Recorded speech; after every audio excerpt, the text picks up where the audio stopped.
Hello everyone, I'm Jonathan Little for PokerNews.com, and today I have a pretty interesting spot from a $1,500 buy-in World Series of Poker event that I want to share with you. But before we get started, take a second, go to my site, pokercoaching.com,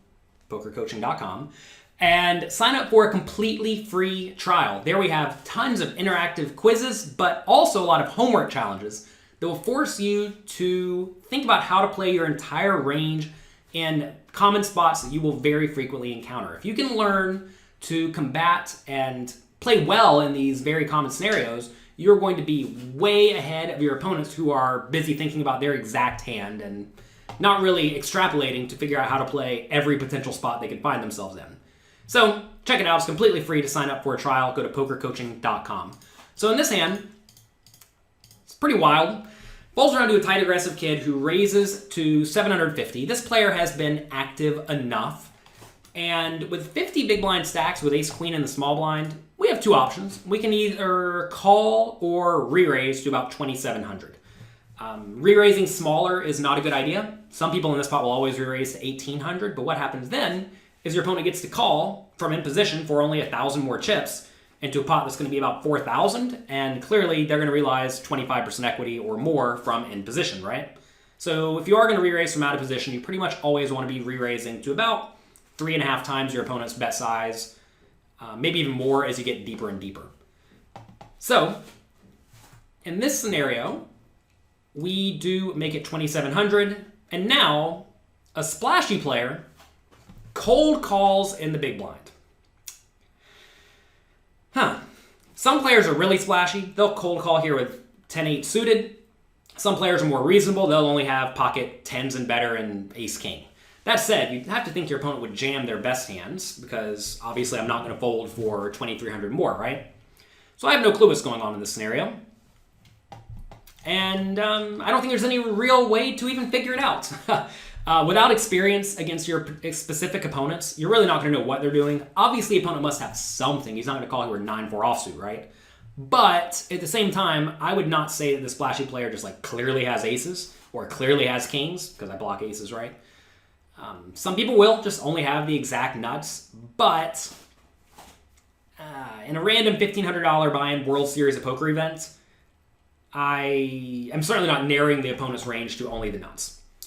I do want to make it clear, by the way, if I re-raise here 2,700 and the button went all in, I would have called. This player is on the tight aggressive side, but he's certainly not a super nit, so I was planning to play for all the money. But now, after this cold call, the player on the button shoves. And this changes things, right? Because now, the player on the button has to assume the big blind's calling off, right? 2,700 into a pot that for him is going to be 9,000? Obviously, the opponent should call... No, not 9,000. How many? 6 from each of us. 18,000. 3,000 into a pot that's going to be 18 total. Obviously, the opponent should call with everything, right?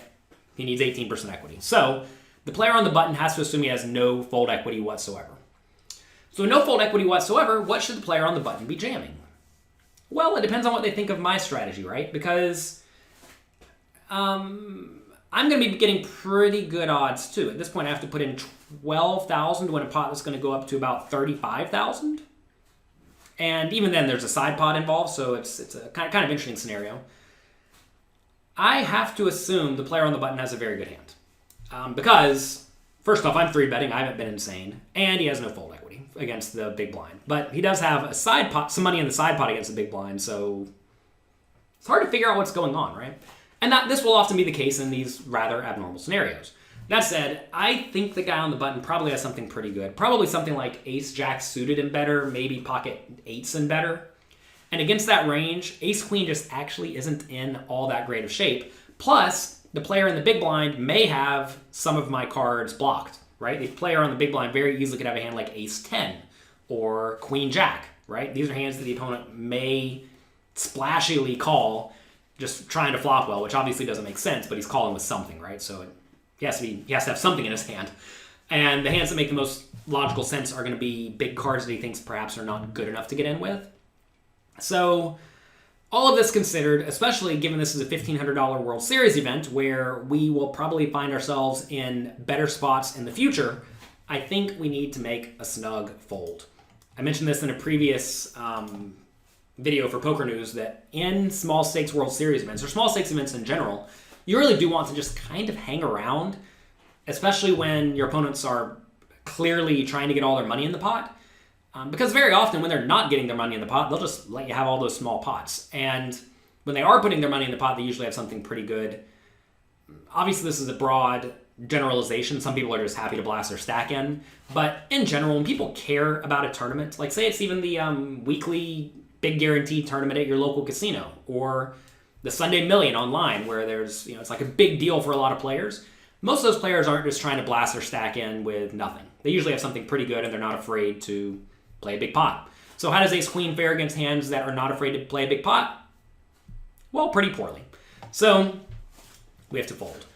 And then, sadly, depressingly, the player in the big blind folded too. Which clearly the player in the big blind should not fold here, because, like I said, he has to put in 2,300 more to win the pot. To win a pot that's going to be about, I guess it's about 16,000, isn't it? How much did he start with? He started with 5,000, so 15. No, so it's 5, 10, 11, 12, 13 something. So he has to put in 2,300 to win 13 something. I was slightly wrong earlier when I said 18. I was assuming I would have called. So yeah, so 2,300 to win 13 means he needs to have 20% equity. Obviously, whatever he has 20% equity, because even if he has like pocket twos against aces, yeah, that's like the worst case scenario. He's a tiny bit behind. But this player on the button is also going to have ace king some portion of the time, right? So, rough spot.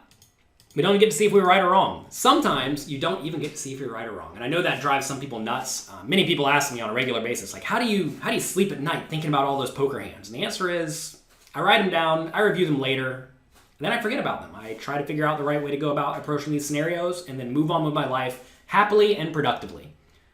Poker is a great hobby, but you don't want to let it completely consume your life. Of course, unless, of course, you're a professional and it's all you have to think about. So that's going to be it for today. I presume I made the right play here, but I don't know. And we'll never know. Thanks for watching. Good luck in your games, and I'll talk to you next time.